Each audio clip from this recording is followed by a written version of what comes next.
보면 저렇게 생긴 예배당이 하나 있어요. 크게 연결된 건데 저것이 웨스트민스터 채플이라는 거예요. 웨스트민스터 교회예요. 여기에서 성경 번역이 이루어졌고요. 여기에서 우리가 아는 신앙 고백이 만들어진 곳이에요. 대단한 곳이에요. 지금으로부터 약 35년 전쯤에 미국 관광객이 영국의 성지를 둘러보려고 왔잖아요. 관광 가이드가 이리저리 끌고 다니면서 여기는 영국 왕이 사는 데입니다. 뭐 우째고 저째고 하다가 이 웨스트민스터 교회 앞에 와가지고 이 교회로 말씀드릴 것 같은데 그래가지고 그냥 침도 안 튀고 20분 동안 그냥 안내를 했잖아요. 근데 저 뒤에서 머리가 조금 벗겨지신 연세가 한 65 정도 되셨나? 그분이 질문이 있습니다. 그래요.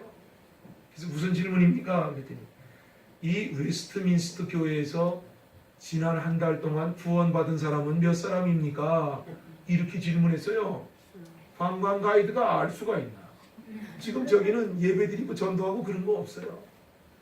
채플은 채플인데 죽은 채플이라. 여러분, 하나님의 교회에 150명 모였다, 200명 모였다. 그거 아무 쓸데 없어요. 우리 교회 지난 한 달 동안 5명이 예수님을 영접했습니다. 아멘. 할렐루야. 아멘. 이게 자랑이 돼야 되는 거예요. 예. 우리 교회는 차가 10대야. 아무 쓰잘데기 없는 거야. 아무 쓰잘데기 없는 거야. 우리는 지난 6개월 동안 20명이 주님 앞으로 돌아왔습니다. 아멘. 이거를 높이 볼 줄 알아야 된단 말이에요. 이것을 귀하게 여길 줄 알아야 된단 말이에요. 맨날 몇 사람이 모이고 헌금이 얼마나 아니고 몇 구역장이 몇 구역에서 몇 명 결석하고 이거 아무 소용 없어요. 교회에서 이런 보고하지 마시고 재직회 하면 목사님 오늘 우리 구역에서는 이번 석 달 동안 5명이 주님을 영접하고 우리 교회에 나왔습니다. 그러면 그냥 성도들이 박수치면서 할렐루야 이렇게 해야지. 맨날 뭐 재정 보고 받으면서 저기 1원짜리 끄트리가 틀렸네 뭐 계산 잘못했네 뭐 오른쪽에다 쓸 걸 왼쪽에 썼네 그러지 말고 그거는 한두 사람이 고치면 돼. 그 의미가 없어요. 오늘 하나님의 교회는 생명력이 있어야 돼요. 아멘. 생명력이 있다는 말은 자녀들 자꾸 출산해서 가정에 자식이 불어나듯이 예수 믿고 하나님의 백성 된 사람들이 팍팍팍 늘어나야 되는 거예요. 아멘. 웨스트민스터 교회 이거는 박물관이에요. 살아있는 교회 아니에요. 죽은 교회예요. 장신대 교육학과 박 교수님 이름 잊어버렸다. 그분이 2년 반 전에 그 앞으로 중고등학교 교회 다니는 중고등학교 아이들이 앞으로 얼마나 10년 뒤에도 교회에 잘 나갈 수 있는지를 설문조사를 했어요. 한 1000명 정도 상대로 해서 교육전도사들 신학생들이니까 풀어가지고 했는데 한 700명 조금 넘게 답이 들어왔다 그래요. 그 보고서를 보니까. 그런데 앞으로 10년 뒤에도 내가 성실한 신앙인이 될 것이다 라고 말한 사람이 끝자리에 올려서 4%밖에 안 되더라는 거예요. 깜짝 놀랐어요. 4%밖에 안 된다는 거예요. 깜짝 놀랐어요. 여러분, 선교학적으로 보면 어느 민족이든지 예수 믿는 사람이 5%가 안 되면 미전도 종족이라고 그래요. 미전도 종족이면 선교사가 파송돼요. 미전도 종족이면 성경 번역하는 사람이 가야 돼요. 앞으로 10년 뒤에 우리 대한민국이 이렇게 생겼어요. 이게 보통 사건이 아니에요, 여러분. 지금 엘리야의 신명과 능력으로 이웃뿐만 아니라 우리의 자녀들부터 지금 바로 잡아야 되게 될 때가 됐어요. 심각한 위기입니다. 심각한 위기입니다.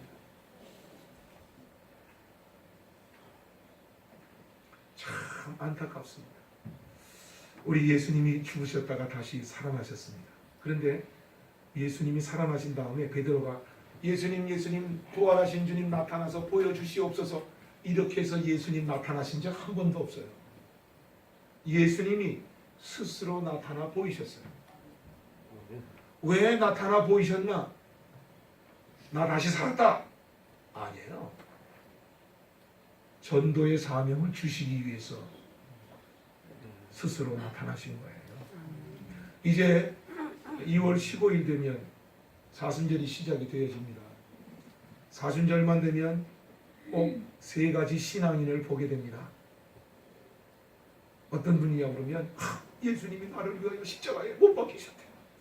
내가 이 예수님을 묵상하면서 한 끼 금식할 거야. 오 주님. 그리고 성금요일에 펑펑 옵니다.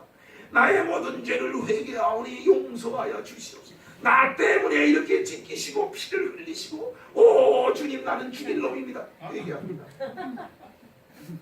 감사합니다. 회개 잘해요. 그런데 어떤 분은 사순절과 부활절 때 자기의 죄를 회개하는 것으로 금식하고 회개하는 것으로 끝나는 사람이 있어요. 아니에요. 이건 잘못된 거예요. 이건 어린아이 신앙이에요. 그러면 이거보다 조금 나은 사람은 어떤 사람이냐?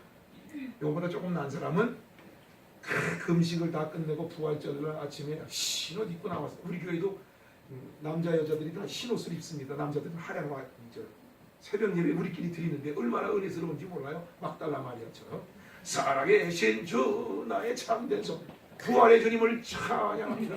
오 주님 감사합니다. 주님이 부활하시고 죄에서 승리하셨기에 내 죄가 다 없어진 줄로 믿습니다. 할렐루야 할렐루야. 여기서 끝나는 사람이 있어요. 그걸 부활신앙인 줄 아는데 그 부활신앙 아니요. 짝퉁신앙이지. 부활신앙은 뭐냐? 예수님을 전도하는 게 부활신앙이에요. 그래서 우리가 계란을 만들고 주일날 오후에는 10개, 20개씩 가지고 나가서 사람들 만들면서 예수님 다시 사셨습니다. 예수님이 당신 위해서 사셨습니다. 이 전도까지 가야 이게 부활신앙이고 그 부활신앙을 가지고 내가 사는 거거든요. 예수님이 부활하신 장면에 대한 내용을 누가복음 24장 46절, 47절, 48절에 보면 잘 나옵니다. 예수님이 부활하셔서 사람들에게 자꾸 보여주신 내용이 뭐냐? 47절 쭉 올라가면 또 그 이름으로 시작해서 제사함을 받게 하는 회개가 예루살렘에서 시작하여 모든 족속이 이루시 너는 하늘과 땅의 모든 권세를 주셨으니 아이고 이건 마태복음 28장인가? 그렇게 해서 예수님이 전도하라는 거예요. 너희는 이 모든 일에 증인이 되라는 거거든요. 그 증인이라는 말은 재판정에 가서 이건 사실입니다. 내가 봤습니다. 이 증거하는 거예요. 그런 복음의 증인이 되라는 거예요. 그 부활신앙이라는 것은 전도하는 것이거든요. 부활신앙이라는 것은 전도하는 것이죠. 그래서 예수님이 승천하시기 전에 마태복음 28장 18절로 20절에 그러므로 너희는 가서 모든 족속으로 제자를 삼아 아버지와 아들과 성령의 이름으로 세례를 주고 내가 너희에게 분부한 것을 가르쳐 지키게 하라. 볼지어다 내가 세상 끝날까지 너희와 항상 함께 있으리라. 이렇게 말씀하신 거예요. 그것도 모든 족속으로 가서 제자를 삼는다. 이게 뭐예요? 전도할 뿐만 아니라 제자를 삼는다. 그리스도의 백성으로 훈육한다. 그런 말이 되는 거죠. 이것을 이어서 사도 바울은 디모데후서 2장 2절에 내가 또 많은 증인들 앞에서 내게 들은 말을 충성된 사람들에게 부탁하라. 그들이 또 다른 사람들을 가르칠 수 있으리라. 계대를 이어 내려가는 전도를 이야기한 거예요. 그러니까 성경이 예수님의 부활 이건 전도를 목적으로 한 거예요. 우리가 죄사함을 받고 우리가 새 생명을 얻는다. 그거는 반쪽짜리 신앙이에요. 예수님 부활 그러니까 우리 신앙의 최고봉은 뭐가 되냐면 전도가 돼야 되는 거예요. 우리 신앙. 그러니까 앞으로 안수 집사님, 권사님 되실 분은 전도 10명, 장로님 되실 분은 전도 20명씩 한 사람을 시키면 돼. 뭐 어렵게 생각할 일 없어요. 왜냐하면 이것이 최고의 신앙이기 때문에 그래요. 새벽기도 1년 365일 하는 것보다 더 중요한 신앙은 뭐냐? 한 영혼 불쌍히 여겨서 예수 믿게 하고 그가 하나님의 교회 말씀과 기도와 신앙으로 뿌리내리게 도와주는 것, 이것이 새벽기도 365일 하는 것보다 훨씬 더 중요하고 가치 있는 일이라는 것입니다. 오늘 우리가 이걸 잊어버려야지. 지금 이걸 잊어버려. 이 가치를 잊어버린다고요.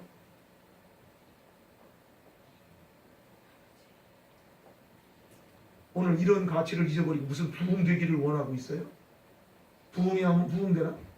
아니야. 변화돼야 돼요. 오늘 엘리야의 심령과 능력을 갖는다고 하는 것은 전도자로의 변화를 의미하는 것입니다. 왜 사사시대 400년 암흑시대가 있었습니까? 그거는 앞서서 베푸신 하나님의 은혜를 자기 후손들에게 가르치지 않았기 때문에 그래요. 사사기 2장 7절 10절에 쭉 나옵니다만 여호와 하나님이 어떻게 역사하셨는지를 아는 동안에는 그것을 잘 가르쳤는데 그걸 안 가르치니까 이제는 하나님에 대한 지식이 이야기가 은혜가 중단이 되어지고 그러다 보니까 사사기의 핵심 말이 뭐예요? 각기 그 소견에 옳은 대로 행하였다가 이렇게 되는 겁니다. 그럼 하나님께서 또 징계하시고 그들이 징계 속에서 길이 없을 때 하나님 살려주세요. 하나님이 사사를 보내서 살려주시고 또 평안하면 말씀 잘 가르쳐주지 않고 또 방종하면 하나님이 치시고 그게 사사기 얘기예요. 7번 성공하고 7번 실패한 내용이 거기에서 나오게 되는 것이죠. 그러면 많은 사람들을 하나님께로 돌아오게 하려면 엘리야의 심령과 능력을 가지고 많은 사람을 하나님께로 돌아오려고 하면 어떻게 해야 되나? 성경에 이런 교회가 있는데 이게 바로 안디옥 교회예요. 이 안디옥 교회는 사도행전 8장 예루살렘 핍박이 생긴 다음에 그쪽에서 살기 위해서 모든 걸 포기하고 북쪽으로 올라가 가지고 안디옥까지 가서 자기들끼리 모여 공동체를 형성하고 그 이방 땅에서 어려운 삶을 시작했던 눈물 나는 이야기라고요. 그런데 그들이 성령 충만하고 변화를 받아서 안디옥까지 가지요. 거기에 모여서 예배를 드려요. 예. 그들이 신실함은 소문에 소문을 가져가게 되었지요. 사람들이 야, 저 사람들 예수 믿는다는데 저 희한하네. 거짓말도 안 하고 저 남의 거 몰래 가져갈 수도 있는데 안 가져가고 우와 외상값도 잘 갚네. 야 신형제이네. 그래가지고요 그 안디옥에 있는 사람들이 나도 너희들 믿는 예수님 믿어볼란다. 그래가지고 교회가 막 커지기 시작을 했어요. 믿음으로 사는 삶이 하나님의 살아계심을 증거한 거예요. 야 너희들은 어떻게 해서 그러냐. 우리는 여호와 하나님을 믿고 예수님을 믿습니다. 그리고 정말 대단하다. 그 당시 안디옥은 군사의 요충지일 뿐만 아니라 경제의 요충지요. 먹고 살 게 많으면 항상 타락하게 돼 있어. 타락하게 되면 많은 사람들이 거기서 그냥 싸고 뭉개고 죄 짓는다고요. 그런데 이 안디옥 교회 성도들만큼은 절대 안 그런 거예요. 절대 안. 오히려 자기들도 가난하면서 가난한 사람들을 도와주는 거예요. 쉽게 얘기하면 오늘날 제가 은행에 가지고 은행장님 저에게 한 1억만 꿔주시오. 딴 데 가서 알아보세요. 정신 나갔나? 그런데 안디옥 교회 성도들이 가서 은행장님 1억만 빌려주세요. 네. 안디옥 교회 성도시죠? 가져가세요. 신뢰성이에요. 신뢰성. 요즘 세상 사람들은 교회도 목사도 장로도 믿지 않아요. 사업하는 사람들끼리 계약하다가 장로님이라고 그러면 계약 안 하고 그냥 간대. 이렇게 주님의 이름이 땅바닥에 떨어졌는데 이 안디옥 교회에 있는 성도들은 그 신뢰성에 있어서 믿지 않는 사람들도 이 사람을 확실히 인정한 거예요. 삶으로 증거한 거죠. 그래가지고 사도행전 11장 26절에 가서 보면 이 사람들이 별명을 얻는데 그것이 그리스도인이라는 별명이지. 아멘. 이 그리스도인이라는 것은 예수 믿는 사람이다 그런 뜻이 아니에요. 그 당시에 그리스도인이라는 말은 그리스도인이라는 종족이 이 세상에 탄생했다 그런 뜻이에요. 왜 우리가 원시 인간들 생각하면 아프리카에 뭐 네안데르탈인 무슨 종 뭐 북경인 뭐 이런 거 나오잖아요. 사람이 예? 그런 것처럼 그런 똑같은 의미로 그리스도인이라는 말이 나온 거예요. 이거 별종이다 그 말이야. 이거 별종이다 그 말이야. 우리하고 다른 인류가 DNA가 다른 사람이 여기 생겼다 그런 말이거든요. 봐요. 이 사람들 나가서 전도 안 했어요. 삶으로 믿음을 표현하니까 옆에 있는 주변 사람들이 그냥 흡수가 되더라고. 이렇게 흡수가 되더라고. 하나님의 놀라운 은혜와 능력인 줄로 믿습니다. 우리 애능중앙교회 성도들이 가는 곳마다 이런 놀라운 역사가 일어나서 구태여 그 입에 예수 천당을 담지 않아도 우리의 삶을 보고 주변에 있는 사람들이 다 흡수돼서 나도 당신 믿는 하나님을 믿고 싶다. 나도 당신처럼 구원받고 싶다. 이런 놀라운 은혜가 역사가 있기를 주의 이름으로 축복합니다. 그 다음에 안디옥 교회에서 배울 두 번째가 내용이 뭐냐면 선교 정신으로 모든 것을 감당했다. 이렇게 표현할 수 있어요. 모든 거 다 할 수 있어요. 그런데 사람들이 뭐 서로 싸움하고 다툼이 있고 생각이 다르니까 그럴 수 있잖아요. 그런데 어디에서 통일이 되느냐?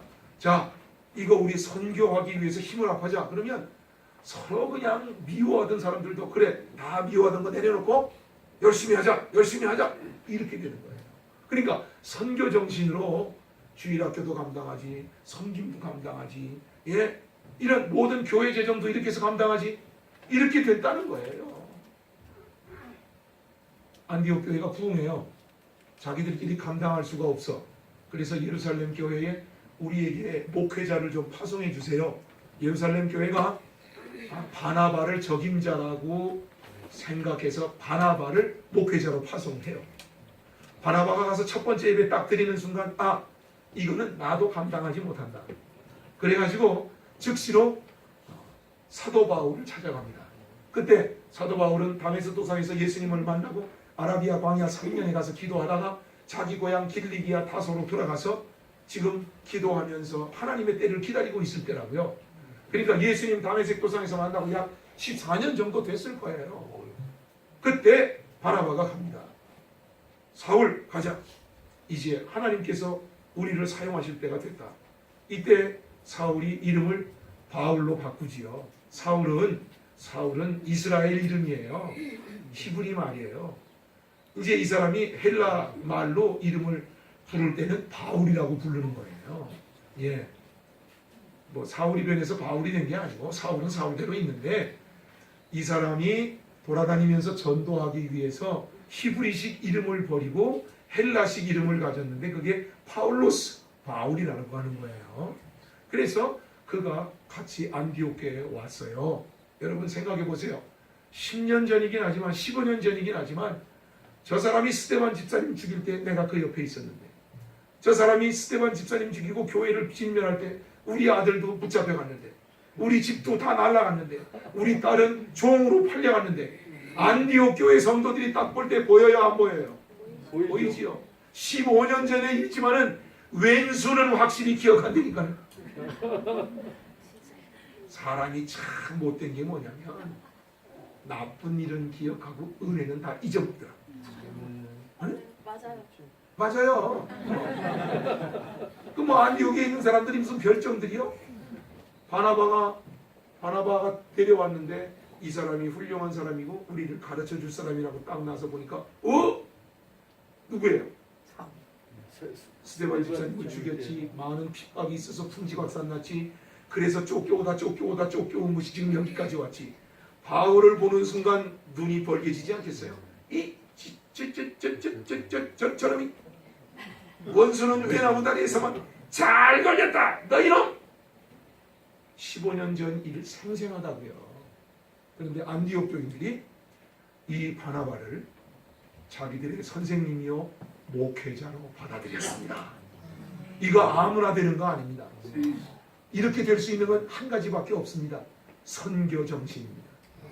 선교 정신을 가져야 이렇게 될 수 있습니다. 오늘 저와 여러분이 이 선교 정신을 가질 때 자잘한 거 다 용서하게 됩니다. 내가 손해본 거 따지지 않게 됩니다.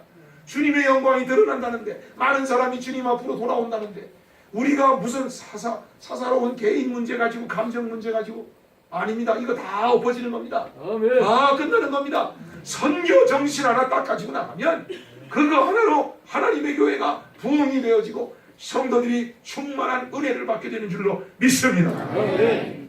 그렇습니다. 그렇기 때문에 로마서 1장 14절 사도 바울은 헬라인이나 야만인이나 지혜 있는 자나 어리석은 자 내가 다 빚쟁이다. 나는 이제 그 사람들에게 빚을 갚기 위하여 헌신해야 된다. 선교 정신으로 하나가 된 것입니다. 빌립보서 1장 8절은 사도 바울이 분명히 이야기합니다. 내가 예수 그리스도의 심장으로 너희를 사랑한다. 예수 그리스도의 심장으로 너희를 사랑한다는 말은 뭐예요? 예수님의 심장, 그 십자가의 죽으심을 얘기하는 거거든요. 내가 예수님처럼 여러분들을 사랑하고 섬깁니다. 내 생명 다하기까지. 그렇습니다. 우리 애능중앙교회가 선교하는 교회, 선교정신이 살아있는 교회, 그리고 모든 사명자들이 되시기를 바랍니다. 세 번째는 하나님의 사람으로 세우는 교회가 되어야 돼요. 제자훈련이에요. 장로님이 안수 집사님이 서리 집사님이 새로 오신 분들 자꾸 이렇게 가르쳐서 다 주님의 말씀 안에 있게 하라, 그 말이죠. 디모데후서 2장 1절 2절 지난번에도 봤는데 우리 같이 봅시다. 시작. 내 아들아, 그러므로 너는 그리스도 예수 안에 있는 내 가운데 강하고 또 내가 많은 증인 앞에서 내게 들은 바를 충성된 사람들에게 부탁하라. 그들이 또 다른 사람들을 가르칠 수 있으리라. 그래서 이 전도의 3대가 이어지는 말씀이 여기 나옵니다. 여러분, 아무리 귀한 말씀이라도 시간이 늦어지면 집에 가는 것이 걱정이 돼서 시험에 빠질까봐 이제는 말씀을 그만해야 될 것 같습니다. 자, 말씀 정리합니다. 여러분, 이 시대를 살아가는 하나님의 교회 사명자로서 엘리야의 신령과 능력이 충만한 우리 애능중앙교회 성도들이 되셔서 우리가 아까 부흥하기 위해서 어떻게 해야 되는지 배웠잖아요. 그 부흥을 꼭 이루어내시기를 바랍니다. 입술로 부흥이 아닙니다. 찬양으로만 부흥이 아닙니다. 변화가 부흥입니다. 많은 사람들을 주님 앞으로 데려오는 것이 부흥의 시작입니다.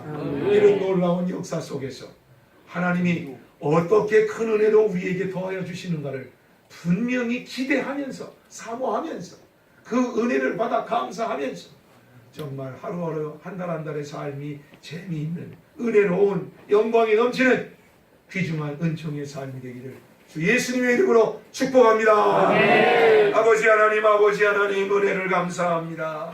에베네셀 하나님 감사합니다. 여기까지 인도하심을 감사합니다. 말씀 듣고 변화하여 장래에도 인도해 주실 줄로 믿습니다. 아버지 하나님, 이 시간에 엘리야의 심령과 능력이 무엇인지를 알았으며 사명자들이 이것을 가지고 무엇을 어떻게 해야 되는지 배웠사오니 주여 이 시간 역사하시고 성령님 찾아오셔서 이 말씀을 그 마음 가운데 깊이 알아 새겨서 찢어서 새겨서 잊어먹지 아니하도록 주님께서 은혜로 더하여 주시옵소서. 엘리야의 심령과 능력으로 충만한 애능중앙교회 성도들이 되셔서 모든 교회들이 부러워하며 모든 성도들이 하나님 앞에 영광 돌리는 큰 은혜가 있게 하여 주옵소서. 우리 교회를 목회하고 섬기는 우리 장 목사님에게 은혜를 주시고 능력에 능력을 더하시고 영역에 영역을 더하시고 지혜에 지혜를 더하시고 섬김의 발 섬기는 손 아버지 하나님 다 주님의 손과 발이 될 수 있도록 은혜 허락하여 주시옵소서. 그의 기도가 상달되게 하시고 그의 기도가 미치는 곳마다 아버지의 역사가 있게 하여 주시옵소서. 그의 손이 닿는 곳마다 기적의 역사가 나타나게 하여 주시옵소서. 그가 가는 곳마다 그리스도의 아름다운 향기가 풍겨나게 하옵소서. 사랑하는 성도 교회 목사님 모두 위에 우리 주의 큰 은혜가 있기를 원하고 감사하오며 예수 그리스도의 이름으로 축복하고 기도하옵나이다. 아멘.